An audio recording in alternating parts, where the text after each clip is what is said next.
Hey, great to see you again. Autism Fitness founder Eric Chessen leading the movement for movement and bringing you another edition of Autism Fitness Tuesday training where I take a concept, strategy, a practice, even philosophical musings about fitness and adapted physical education for the autism and neurodivergent population and bring it to you, filtering it down in a way that is usable, workable, hopefully understandable. Before we get started, please definitely subscribe to the Autism Fitness here on YouTube, and share this video with someone who might be interested, for whom it might make a difference. So, in this edition of Autism Fitness Tuesday training, and I've covered this topic before, but I'm going to cover it a little bit differently. We're going to talk about how to implement or integrate general fitness, i.e. strength training protocols, into another either sports-based or activity-based program. So if you are out there and you are running a tennis or a martial arts or a soccer or a dance or another sports or movement-based program, cave exploration, for weird example, for the neurodivergent population, is it also sensible, effective, is it appropriate to also integrate general fitness or strength training exercises? And of course, from my perspective, it would be most of the time. There are a few important variables to take into consideration depending on how you're running your programs and what you want your outcomes to be. So the first variable, and this may not seem like the most immediately obvious one, is time. How much time do you have each week with each of your either athletes or students, or however you utilize the nomenclature? How much time do you have each week with those individuals? So if you have 30 minutes, that's once a week, that is a relatively narrow window of practice. It doesn't mean that you cannot get things done. However, it does mean that the scope of that program needs to be really dialed in. So time is a big factor. If you have your athletes or students twice a week for 45 minutes, that is a big difference, and you are likely able to do more within reason. It's not to say that the program needs to become too broad, but you have a lot more latitude in what you can implement. Second is, how dialed in are the goals of your program? Sometimes the goals are highly specific to that particular sport, and sometimes it's more of a sport concept. This happens a lot in adapted physical education, at least from what I've observed, where it's more the concept of a sport like soccer or basketball, and taking some of the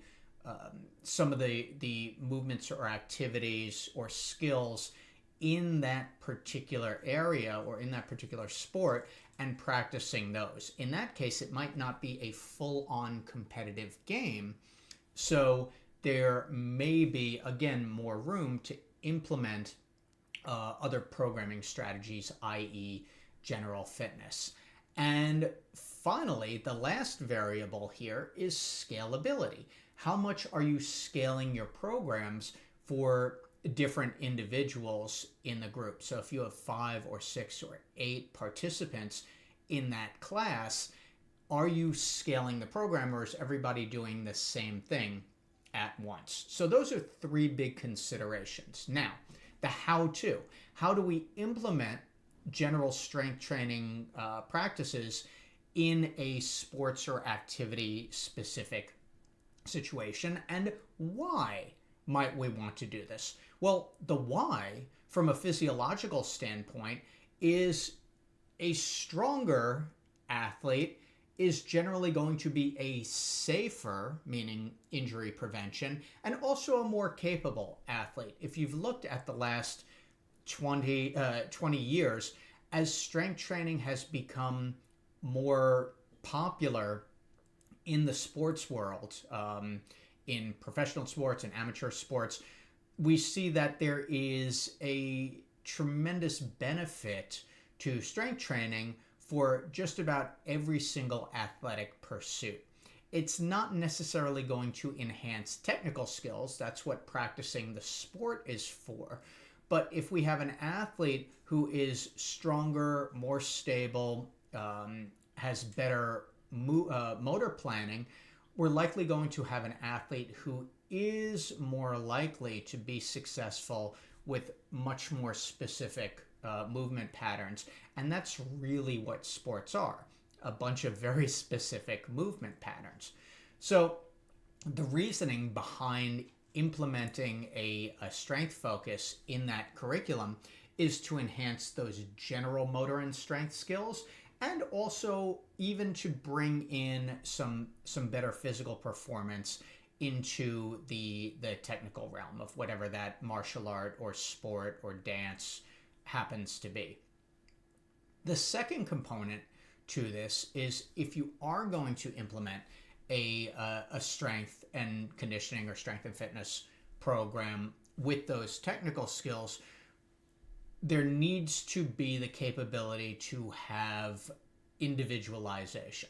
Let's say squats, for example, and I see this happen. It's a pretty relevant example because I have observed this. So an educator or a coach is going to start everybody out in the warm-up doing squats, but you have some students or participants who are squatting halfway, you have some who are doing a 2 or 3 inch knee bend, and you have others who are not doing anything at all.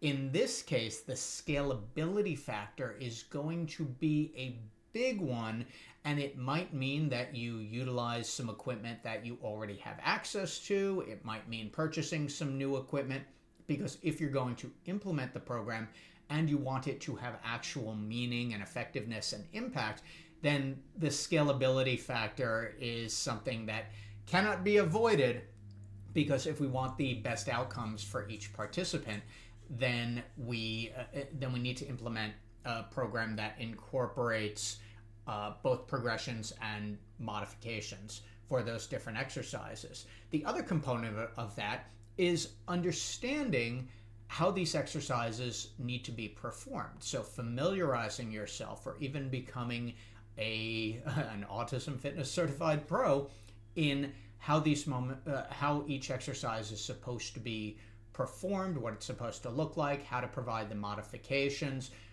what the exercise outcome is intended to do, and of course how to implement that program in a group or class situation as well. So the final component of this is, what are the goals of your program? If it's sports specific, is it to have your athletes develop very high level skills in that particular sport, or in that martial art, or in dance, or in ice skating, or in skiing? I'm going towards winter sports, and I very much dislike the cold. But in any of those pursuits, what are your goals as a coach? What are your goals as a practitioner? And is it something where you want your athletes to get a general experience of both fitness and the actual sport itself and the techniques? Or is it highly dialed in to that particular sport? And if so, then analyzing that sport through the lens of the PAC profile, physical, adaptive, and cognitive, even if you are not incorporating those general physical skills, then how are you basing the physical aspects of your program, the movement patterns, how you're progressing or modifying them, the adaptive strategies, the motivation and reinforcement, the focus for the athlete? How are you implementing the strategies there? And the cognitive, how are you coaching and cueing using language? How is the athlete receiving language? How is the athlete conveying their needs as well? So the PAC profile rules and strategies still apply in a sport-specific or activity-specific situation as well.